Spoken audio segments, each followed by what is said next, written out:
தட்டு தடுமாறி அங்கே இங்கே ஆள் சேர்த்து ஆட்சி நடத்த வேண்டிய நிலையில்தான் அவர்கள் இருக்கிறாரே தவிர அள்ளி கொடுக்கவில்லை, மறந்து விடாது. அவர் கொஞ்சம் கட்டுப்பட்டு நடக்கிறாரா என்று கேளுங்கள். இல்லாவிட்டால் நானே வருவேன். விழுந்த மனிதனின் பெயர் பீமா ராவ், எழுந்து நின்ற மனிதனின் பெயர் அண்ணல் அம்பேத்கர். நம்முடைய நெஞ்சமெல்லாம் நிறைந்து நிற்கின்ற முத்தமிழ் அறிஞர் கலைஞர் அவர்களின் 103வது பிறந்த நாளை முன்னிட்டு வரலாற்று சிறப்புமிக்க சைதை தேரடியில் மாவட்ட திராவிட முன்னேற்ற கழகத்தின் செயலாளர் அன்பு தம்பி மா சுப்பிரமணியன் அவர்கள் தலைமையில் நடைபெறுகின்ற இந்த சிறப்புமிக்க பொதுக்கூட்ட நிகழ்ச்சிக்கு வரவேற்புரை ஆற்றியிருக்கின்ற கிருஷ்ணமூர்த்தி அவர்களே, துரைராஜ் அவர்களே, இந்த தொகுதியினுடைய மக்களவை உறுப்பினர் என் அருமை தங்கை தமிழச்சி தங்கப்பாண்டியன் அவர்களே, மாநகராட்சி மன்றத்தின் துணை மேயர் தம்பி மகேஷ்குமார் அவர்களே, அன்பு நண்பர் குணசேகரன் அவர்களே, சைதை அன்பரசன், வழக்கறிஞர் ஸ்ரீதரன், மின்னல் கந்தப்பன், களக்காடி எல்லப்பன் உள்ளிட்ட சட்டப்பேரவையின் முன்னாள் உறுப்பினர்கள் அரவிந்த், ரமேஷ், கணபதி, பிரபாகர் உள்ளிட்ட மாவட்ட நிர்வாகிகள், பாலவாக்கம் சோமு, வேளச்சேரியை சார்ந்தவர் அன்பிற்கினிய பேராசிரியர் தீபக், மணிமாறன் உள்ளிட்ட கழகத்தினுடைய முன்னோடி பெருமக்களே,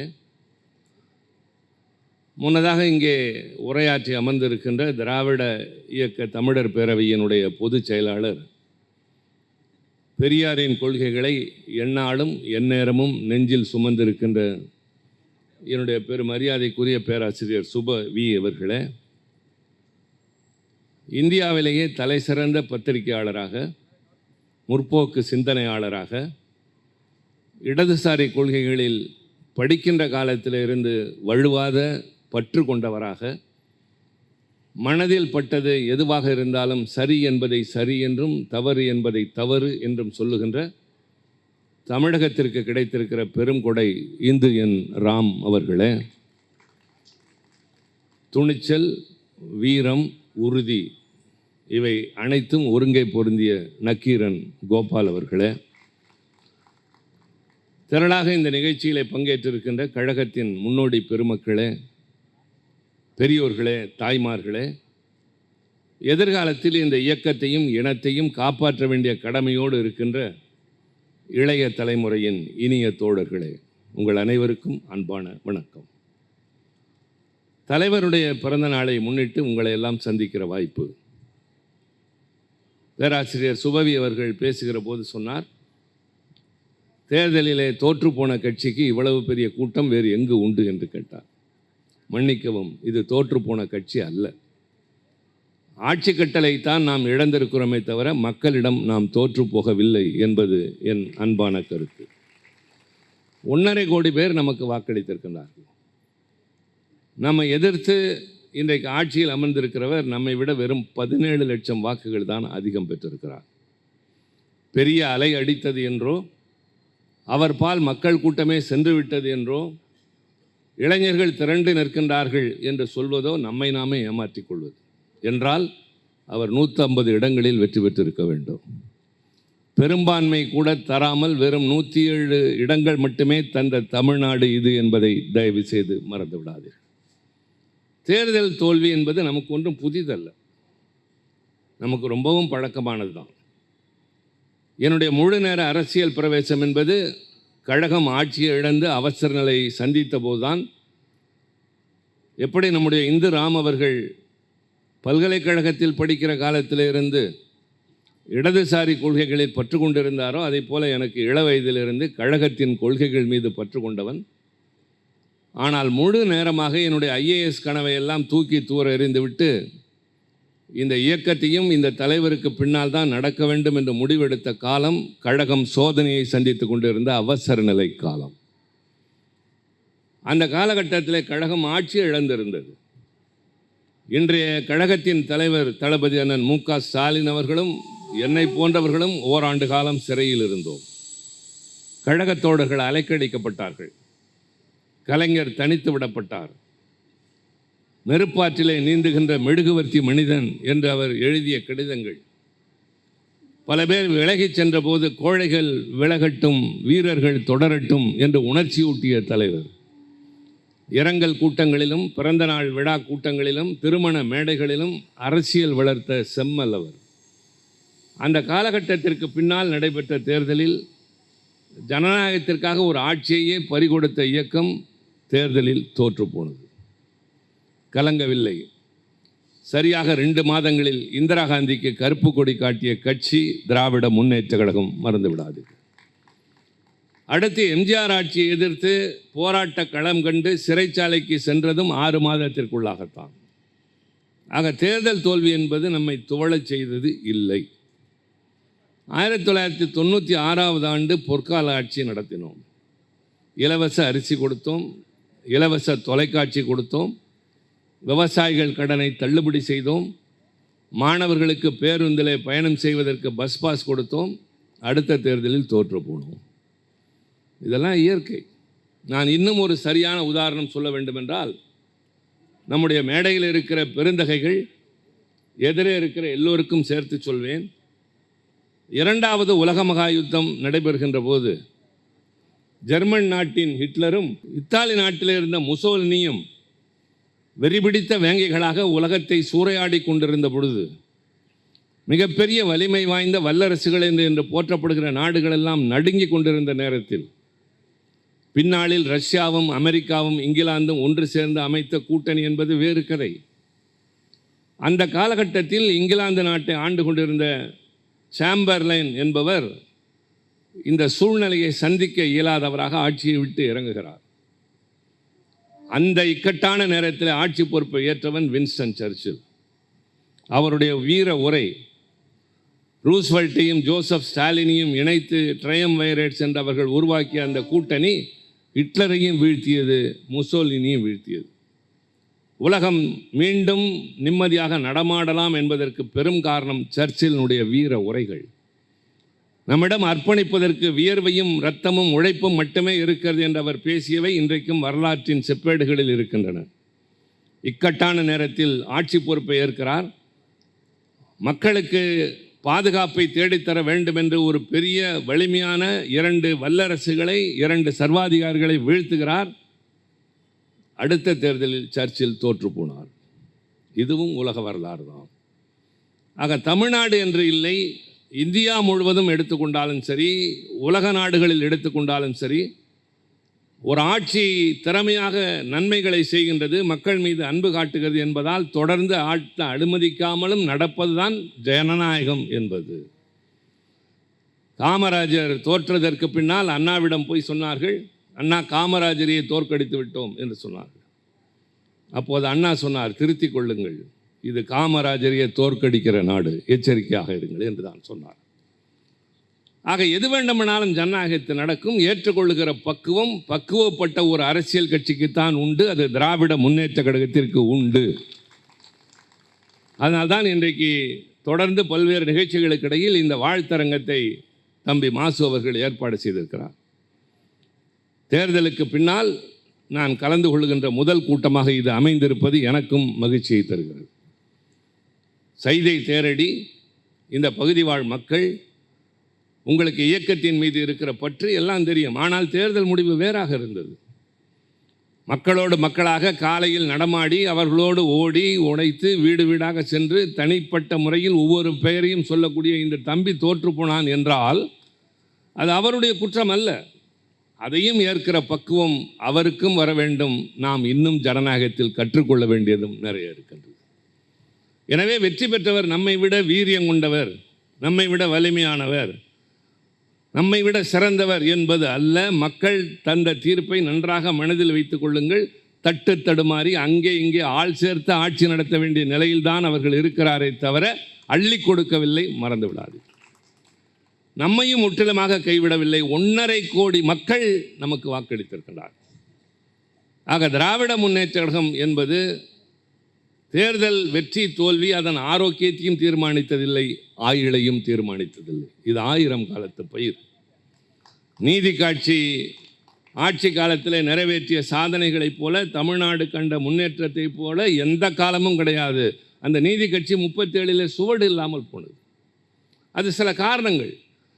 ஆக காரணங்களை ஆய்வது பின்னால் வைத்து கொள்ளலாம். ஆனால் நம்மை பொறுத்தவரை பேராசிரியர் சொன்னார், தோற்றுப்போன கட்சியா என்று. ஐயா, இது தோற்றுப்போன கட்சி அல்ல, வேறு ஒருவர் வெற்றி பெறுவதற்கான வாய்ப்பு அமைந்து விட்டது, அவ்வளவுதான். திமுக தோற்காது.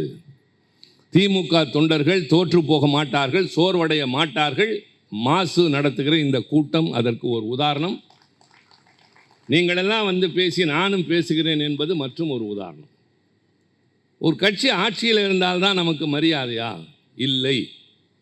எதிர்கட்சியாக இருக்கிற போது நமக்கு இருக்கிற வேகமும் வீரியமும் வேறு எந்த அரசியல் கட்சிக்கும் இந்திய நாட்டில் கிடையாது என்பது தெரியும். முதுகில் குத்துகிற துரோகிகளையும் தெரியும், சிரித்து கொண்டே பேசுகிற ஏமாற்றுகிறவர்களையும் தெரியும், உடன் வந்து கொண்டே திடீரென்று காணாமல் போகிறவர்களையும் தெரியும். எல்லாவற்றையும் ஏற்றுக்கொண்டு தொடர்ந்து நடந்து செல்லுகிற அந்த வலிமையும் பக்குவமும் அறிஞர் அண்ணா நமக்கு தந்திருக்கிறார், கலைஞரும் தந்திருக்கிறார். கலைஞரின் பன்முகத்தன்மையை பற்றி இங்கே பேசினார்கள். இன்றைக்கு கூட்டத்தை முடித்து நான் இரவு டெல்லி செல்வதாக இருந்தேன். ஆனால் இவர்கள் ஆற்றிய உரை, பின்னர் நான் பேச வேண்டும் என்ற உந்துதல், இந்த பயணம் இப்போது நாளை கூட செல்லலாம் என்று நான் அதை ரத்து செய்துவிட்டு உங்கள் முன்னால் இப்போது நின்று கொண்டிருக்கிறேன். அவசரமாக நான் கிளம்ப வேண்டும் என்று நான் 10 நிமிடத்தில் பேசவோ, முன்னால் பேச வையுங்கள் என்று கேட்டுவிட்டு போகவோ நான் தயாராக இல்லை. கழக மேடையும் எதிரே இருக்கிற மக்களை சந்திப்பதும் தான் நம்முடைய அடிப்படை கோட்பாடு, அடிப்படை கடமை. இதன் மூலமாகத்தான் இயக்கம் வளர்த்தோம், இயக்கம் காத்தோம். எதிர்காலத்தில் இயக்கத்தை மீட்டெடுக்கப் போவதும் இந்த மேடைகளால் தான், உங்களால் தான். மறந்து விடாதீர்கள். கலைஞரை பொறுத்தவரை என்னென்னவோ நிறைய பேசினார்கள். இன்னும் நிறைய பரிமாணங்கள் இருக்கின்றன அவருக்கு. அவர் ஒரு பத்திரிகையாளர் என்று ஒரு பத்திரிகையாளர் கோணத்தில் நின்று இன்று நாம் பேசினார். அவர் ஒரு தலைமுறையின் தலைவர் என்று நக்கீரன் கோபால், சுயமரியாதைக்காரர் என்று அவருக்கே உரிய கருப்பு சட்டைக்காரர் பேசிவிட்டு போனார். நான் போராளி என்று பேச வந்திருக்கிறேன். இது பட்டிமன்றம் அல்ல. ஆனாலும் சொல்வேன், கலைஞருடைய மற்ற பரிமாணங்கள் எல்லாம் அவருக்கு புகழ் சேர்த்தது. ஆனால் கலைஞருக்கான அடையாளம் அவர் ஒரு போராளி என்பதுதான். கடைசி நிமிடம் வரை போராளியாகத்தான் இருந்தார். என் போன்றவர்களை மாணவ பருவத்தில் கலைஞர் கவர்ந்ததற்கு காரணமே அவருடைய வீரமிக்க பேச்சுக்களும் அவருடைய செய்கைகளும் அவருடைய செயல்களும் தான். முதலமைச்சர் என்பதால் அவரிடம் நெருங்கவில்லை. மாறாக முதலமைச்சர் பதவி இழந்ததற்கு பின்னால் போராடிய கலைஞரை பார்த்து இவருக்கு போன்றவருக்கு பின்னால் தான் நிற்க வேண்டும் முழுமையாக என்று எல்லாவற்றையும் தூக்கி எறிந்து விட்டு வந்த ஒரு பெரும் கூட்டம் என் வயதை சார்ந்தவர்களுக்கு உண்டு. இன்றைக்கு நாங்கள் இளைஞர்களுக்கு வழிகாட்டுகின்ற அல்லது வழிநடத்துகிற அடுத்த தலைமுறையாக உயர்ந்து விட்டோம், வயதின் காரணமாக, அனுபவத்தின் காரணமாக. ஆனால் என்ன காரணத்திற்காக வந்தோம் என்றதனால்தான் இன்னமும் 50 ஆண்டு காலமாக எங்களுடைய இந்த பயணம் தொய்வில்லாமல் தொடர்கின்றது. அதுதான் எங்களோடு இருப்பவர்களுக்கும் இருக்கின்றது. இதை உணர்வை தந்தது கலைஞர் என்ற போராளி. கள்ளக்குடி போராட்டத்திலிருந்து ஆரம்பிக்கலாம், இந்திய எதிர்ப்பு போர்க்களத்தை எடுத்துக்கொள்ளலாம். மாணவர்கள் தான் அந்த போராட்டத்தை வெற்றி பெற செய்தார்கள். அதன் விளைவாகத்தான் 67 ஆட்சி மலர்ந்தது.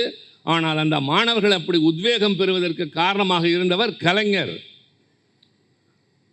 ஆட்சிக்கு அண்ணா வந்தவுடன் மாணவர்கள் போராட்டம் இந்தியை எதிர்த்து நடக்கிற போது நான் வேதனையோடு நினைவு கூற விரும்புகிறேன். இதெல்லாம் வரலாற்றில் மறைக்க முடியாத பக்கங்கள். அண்ணா போய் ஒரு கல்லூரியில் பேசுகிறார். அவருடைய தொண்டை விம்முகிறது. தண்ணீர் வேண்டும் என்று கேட்கிறார். தண்ணீரை கொண்டு போய் கொடுக்கிற போது அதில் இருக்கிற வேறொரு கட்சியை சார்ந்த மாணவன் அதை தட்டி விட்டான். யாருக்காவது தெரியுமா? நினைவு இருக்கிறதா தெரிந்தவர்களுக்கு? அண்ணா பேச முடியாமல் விம்முகிற போது அவருக்கு தண்ணீர் வேண்டும் என்று கேட்கிற நேரத்தில் கொடுக்க போனவர்களை தட்டிவிட்டவர்கள் தான் இன்றைக்கும் தட்டிவிட்டு நிற்கிறார்கள். மறந்து விடாதீர்கள். அடுத்த அந்த போராட்டம் வீரியம் கொண்ட போது அவர்களை சமாதானம் செய்வதற்கும் அவர்களை ஆறுதல் சொல்வதற்கும் அண்ணா அனுப்பி வைத்தது தலைவர் கலைஞரைத்தான். அவர் பேச்சின் மூலமாகத்தான் அவர்கள் அமைதியானார்கள். அன்று அண்ணா சொன்னார், என்னை நம்புங்கள், நான் மொழி போராட்டத்தை மையமாக வைத்துதான் ஆட்சிக்கு வந்தேன், நான் மறுக்கவில்லை. பல்வேறு கோரிக்கைகள் கொள்கைகள் இருக்கலாம், என்னை நம்புங்கள் என்று சொன்னதற்கு பின்னால் தான் 68ஆம் ஆண்டு இருமொழி கொள்கை என்பதை அண்ணா நடைமுறைக்கு கொண்டு வருகின்றார். இந்தி என்பது தமிழகத்தில் எந்நாடும் இல்லை என்று அவர் உருவாக்கிய அந்த சட்டம், அதை நிறைவேற்றுகிற போது அண்ணா அழகாக பேசுகிறார். தம்பிமார்களை தெரிந்து கொள்ளுங்கள், எதிர்காலத்தில் இந்த இயக்கத்தை காப்பாற்றப் போகிறவர்கள் என்று உங்களை சொன்னேன். நீங்களெல்லாம் நாளைக்கு சட்டமன்ற உறுப்பினர்களாக, அமைச்சர்களாக, நாடாளுமன்ற உறுப்பினர்களாக, மேயர்களாக வாருவீர்கள் என்று சொல்ல நான் இங்கே வரவில்லை. நாளை இந்த இயக்கத்தை காப்பாற்றப் போகிற சிப்பாய்கள் என்ற உணர்வோடு தான் பேசுகிறேன். அதில் அண்ணா பேசுகிற போது சொன்னார், இனி தமிழ்நாட்டில் இருமொழி கொள்கை தான், இந்தி என்பதற்கு இடமில்லை, பாடத்திட்டங்களில் அது இருக்காது. அடுத்து சொல்கிறார், நன்றாக குறித்து கொள்ளுங்கள், அண்ணா அன்பானவர், அண்ணா மென்மையானவர், ஆனால் வேறு ஒரு முகமும் இருந்தது. அதுதான் அவரை அவ்வளவு பெரிய தலைவராக உயர்த்தியது. அவர் பேசுகிறார், ஆட்சி மொழி தொடர்பாக மத்திய அரசு நிறைவேற்றிய தீர்மானங்கள் அத்தனையும் இந்த மன்றம் நிராகரிக்கிறது. சட்டப்பேரவைக்கு இருக்கிற சான்றாண்மையை, சாவரனிட்டி அண்ணா நிலைநிறுத்துகிறார். மத்திய அரசு ஆட்சி மொழி தொடர்பாக நிறைவேற்றிய தீர்மானங்களை இந்த மன்றம் நிராகரிக்கிறது. தேசிய மாணவர் படை NCC என்று ஒன்று இந்த மாநிலத்தில் இருக்கிறது. அதில் உத்தரவுகள் இந்தியிலே தான் பிறப்பிக்கப்படுகின்றன. இன்றைக்கு இந்த மன்றம் தீர்மானிக்கிறது, இனிமேல் NCC அமைப்பில் ஆங்கிலத்தில் தான் உத்தரவுகள் இருக்க வேண்டும், இந்தியில் இருக்கக்கூடாது. அடுத்தபடி போய் சொல்கிறார், ஒருவேளை மத்திய அரசு அதற்கு எதிர்ப்பு தெரிவிக்குமேயானால், ஏற்றுக்கொள்ள மாட்டேன் என்று சொல்லுமேயானால், நான் அறிவிக்கிறேன், தமிழ்நாட்டின் முதலமைச்சர், தமிழ்நாட்டில் தேசிய மாணவர் படை கலைக்கப்படும் என்றார். யாரை பார்த்து? அண்ணா அந்த நேரத்திலே தட்டிவிட்ட மாணவர்கள் மீது கோபப்படவில்லை, ஆனால் ஏற்றுக்கொண்ட கடமையில் அதை ஆட்சி மொழியாக கொண்டு வருகிறார். பின்னர் கலைஞர் அதை தொடர்ந்து தொய்வின்றி எடுத்து சென்றார். நம்முடைய இன்றைய தலைவரும் அதைத்தான் தொடர்ந்து செய்தார். ஆக இப்படியெல்லாம் பார்ப்பீர்களானால், இந்த தலைவர்கள் எல்லாம் அடையாளம் காணப்பட்டதோ, மக்களால் ஏற்றுக்கொள்ளப்பட்டதோ ஆட்சி பொறுப்பில் இருந்த காலத்திலே அல்ல.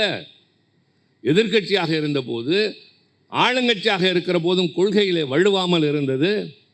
நிறைவேற்றிய திட்டங்கள் எல்லாம் எதை சொல்லி நாம் வளர்ந்தோமோ, எதை சொல்லி மக்களை மாற்ற வேண்டுமோ, சமுதாயத்தில் ஏற்றத்தை கொண்டு வர வேண்டுமோ, அதை நடைமுறைப்படுத்த வேண்டும் என்று தான் செய்தோம்.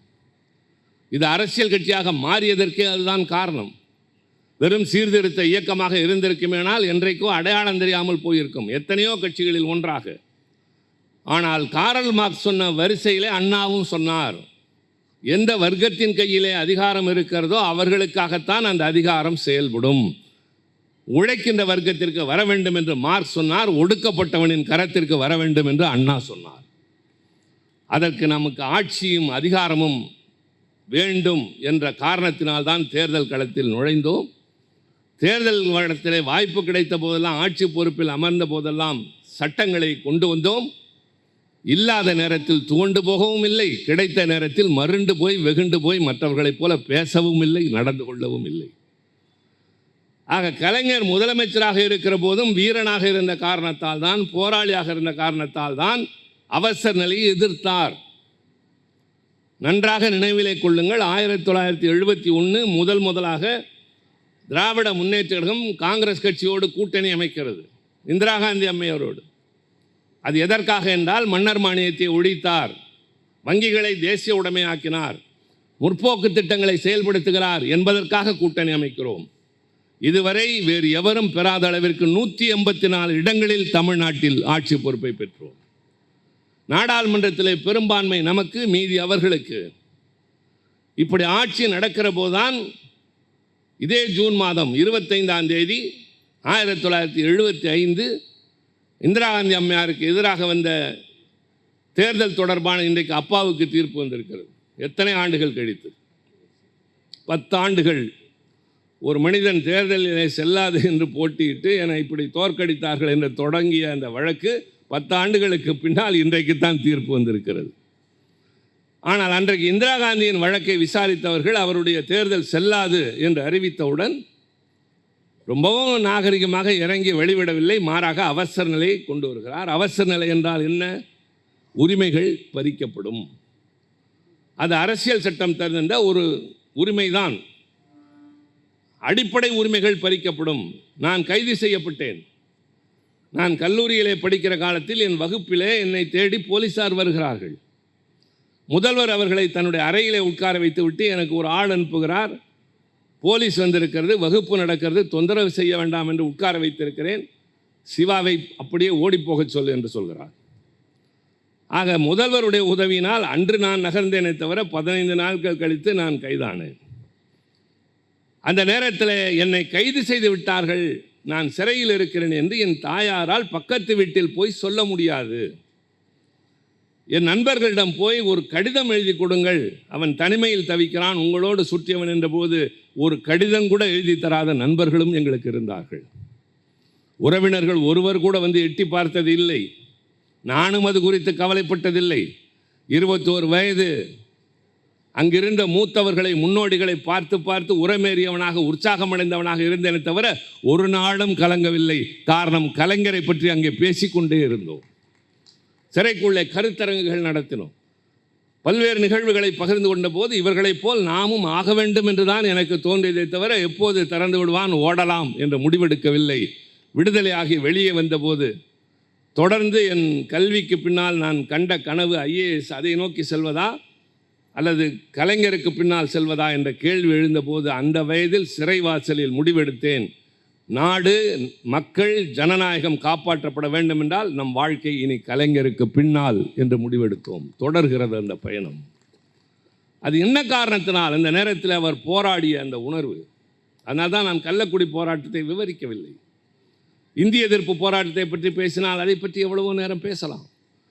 அவசர நிலை காலத்திலே அவருடைய அந்த போராட்ட உணர்வு, அதற்கு பின்னால் நிறைய நடந்தது. தம்பி மாசுவுக்கு நினைப்பு இருக்கும். கிட்டு மாவட்ட செயலாளர், ஒரு முறை இங்கே ஒரு பிரச்சனை, அறிவாலயத்தை அப்போதுதான் திறந்து கொஞ்ச நாட்கள் கலைஞர் உட்கார்ந்திருக்கிறார். காவல்துறையினர், அப்போது ஒரு அதிகாரி இருந்தார், நான் பெயர் சொல்ல விரும்பவில்லை, அத்துமீறி நடக்கிறார் என்று சொன்னார்கள். அவர் கொஞ்சம் கட்டுப்பட்டு நடக்கிறாரா என்று கேளுங்கள், இல்லாவிட்டால் நானே வருவேன் என்று அந்த துண்டை எடுத்து நடந்தார் பாருங்கள். மறக்க முடியாத நாள் அது. இன்னும் சொல்கிறேன், தெரியாத இளைஞர்களுக்கும் தெரிந்து நினைவிலே வைத்துக்கொள்ள பின்னால் வைத்திருக்கிற பெரியவர்களுக்கும் சொல்வேன், அண்ணா அறிவாலயம் திறக்கப்பட்ட நாள். எதனால் அண்ணா அறிவாலயம் திறக்கப்பட்டது? நமக்கென்று ஒரு கட்சி அலுவலகம் என்று ஏன் அந்த முடிவுக்கு வந்தோம்? ஏற்கனவே இருந்தது. எங்கே? அரசினர் தோட்டத்தில். ஒரு சாதாரணமான எல்லோருக்கும் கொடுப்பதைப் போல கொஞ்சம் பெரிய இடம். நானெல்லாம் அப்போது ஒரு காரணமும் இல்லாமல் சென்னைக்கு வருவேன். கலைஞர் பார்த்தவுடன் என்ன காரணமாக வந்தா என்று கேட்பார். உங்களை பார்க்க வேண்டும் போல் தோன்றியது வந்து. கூட்டம் இல்லையா? இல்லை. வேறு? உங்களை பார்க்கத்தான் வந்தோன்னு ஒரு சிரிப்பாக இருப்பாருங்க. அதோட இன்னும் சரண்டர் ஆனோம். எப்படி அவருக்கு பின்னால் தொடர்ந்தோமோ அந்த சிரிப்பும் போகிற போது வரட்டாயா எப்போ ஊருக்குன்னு கேட்குறாரு பாருங்க. அதுக்கெல்லாம் ஈடே கிடையாது. அந்த காலகட்டத்தில் எம்ஜிஆர் அவரை அந்த இடத்துல இருந்து அப்புறப்படுத்த உத்தரவு பிறப்பிக்கிறார். திமுக அலுவலகத்தை காலி செய்ய வேண்டும், ஒரே ஒரு அறை மட்டும்தான் தருகிறேன். நன்றாக எல்லோருக்கும் நினைவிருக்கும், உட்கார்ந்த நாற்காலியை விட்டு எழுந்திருக்க மறுத்து நான் போக மாட்டேன் என்று சொன்ன கலைஞரை நாற்காலியோடு தூக்கி வெளியே போட்டார்கள். வெளியே போட்ட போது என்ன நடந்தது என்பதுதான் ரொம்ப முக்கியம். ஒரு ஒல்லியான மனிதன் ரயிலிலே பயணம் செய்கிறான். முதல் வகுப்பு பெட்டியிலே பயணம் செய்கிறார். அதை பரிசோதிக்க வந்த அதிகாரி, நீ எப்படி இதில் ஏறினாய் என்று கேட்கிறான். நான் பயணச்சீட்டு வைத்திருக்கிறேன். இது முதல் வகுப்பு. ஆம், இது முதல் வகுப்பு டிக்கெட்டு தான். நீ முதல் வகுப்பு டிக்கெட் வாங்கியிருக்கலாம், ஆனால் நீ இதில் பயணம் செய்யக்கூடாது, இங்கே வெள்ளையர்கள் தான் பயணம் செய்யலாம் என்று சொன்ன பொழுது அந்த பிடிவாதக்கார ஒல்லியான மனிதன் இறங்க முடியாது, இது என் உரிமை என்று சொல்கிறான். அடுத்த நிலையம் வருகிற போது அவனை ரயிலிலிருந்து சட்டையோடு தூக்கி கீழே வீசுகிறார்கள். வீசி எறியப்பட்ட மனிதனின் பெயர் மோகன்தாஸ் கரம்சந்த் காந்தி. எழுந்து நின்றவனின் பெயர் மகாத்மா காந்தி. வெளிநாட்டுக்கு போய் படித்துவிட்டு ஒரு இளைஞன் ஊர் திரும்புகிறார். ஊருக்கு திரும்புகிற போது வண்டியிலே போகிறார். கோட்டு சூட்டு அணிந்திருக்கிறார். பரவாயில்லை தம்பி, நம்ம ஊர் இளைஞர்களெல்லாம் இவ்வளவு படித்து விட்டீர்களே, ரொம்ப மகிழ்ச்சி என்று வந்திக்காரன் உற்சாகமாக பேசுகிறார். பின்னர் யார் வீட்டுக்கு போக வேண்டும் என்கிறான். இந்த ஊரில் பண்ணையார் இருக்கிறார் அல்லவா? ஓ, அவர் வீட்டுக்கு வந்தீர்களா? இல்லை, அவர் வீட்டில் வேலை செய்கிறவனின் பிள்ளை நான். வண்டியை நிறுத்தி கீழே இறங்கு என்கிறான். ஏன்? நான் வாடகை தருகிறேன். நீ வாடகை தரலாம், ஆனால் அப்படிப்பட்ட குடும்பத்தில் பிறந்த பிள்ளைகளை நான் வண்டியில் ஏற்றுவது இல்லை. இறங்க மறுக்கிறார். மாட்டை அவிழ்த்து விட்டு குடை சாய்க்கிறான். கீழே உருண்டு விழுகிறார். விழுந்த மனிதனின் பெயர் பீமாராவ், எழுந்து நின்ற மனிதனின் பெயர் அண்ணல் அம்பேத்கர். நாற்காலியோடு தூக்கி வெளியே வீசப்பட்ட கலைஞர் கண்ட கனவு எழுந்து நிற்கிற போது சொன்னார், இதுவரை இந்தியாவில் தமிழகத்தில் யாருக்கும் இல்லாத ஒரு கட்சி அலுவலகத்தை கட்டி காட்டுகிறேன் என்று கட்டியதான் அண்ணா அறிவாலயம். ஊர் ஊராக போனார், கையேந்தினார், கூட்டம் பேசினார், காசு கேட்டார்.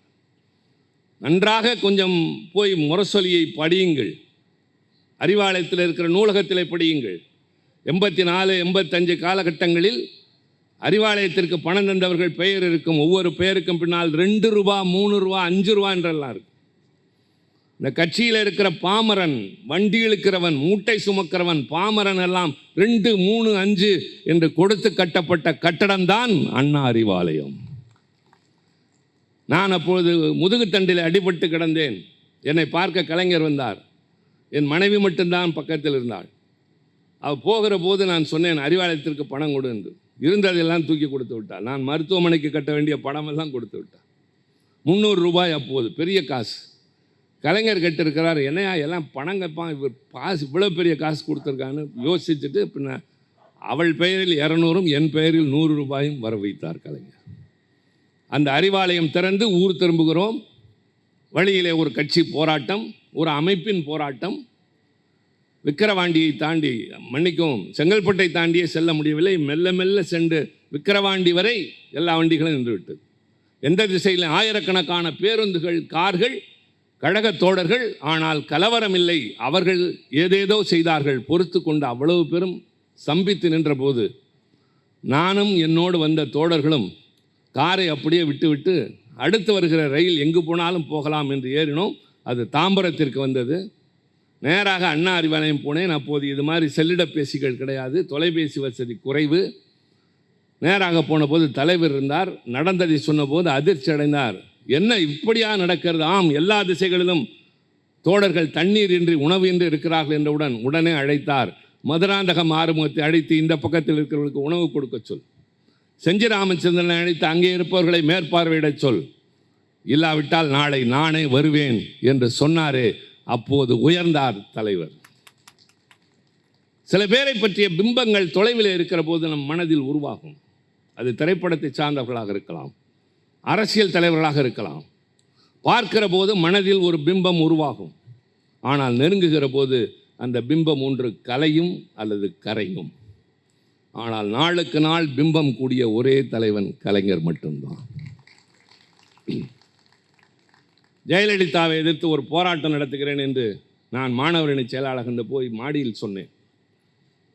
எதிர்பார்த்தது எனக்கு அவர் அனுமதி தருவார் என்று. வேண்டாம் என்றார். இல்லையா, மாணவர்கள் நிறைய இருக்கிறார்கள் என்றேன். அதனால்தான் வேண்டாம் என்கிறேன். ஏன் என்ற போது சொன்னார், அவர் இரக்கமற்றவர். ஏதாவது பெரிய அளவில் அசம்பாவிதங்கள் நடக்கும், எனவே அதை வேறு மாதிரி பார்த்து கொள்ளலாம் என்ற போது எனக்கு அண்ணா நினைவுக்கு வந்தார். இந்திய எதிர்ப்பு போராட்டத்தை கைவிடுங்கள் தம்பிமார்களே, இனி கட்சி பார்த்து கொள்ளும் என்று சொன்னார்.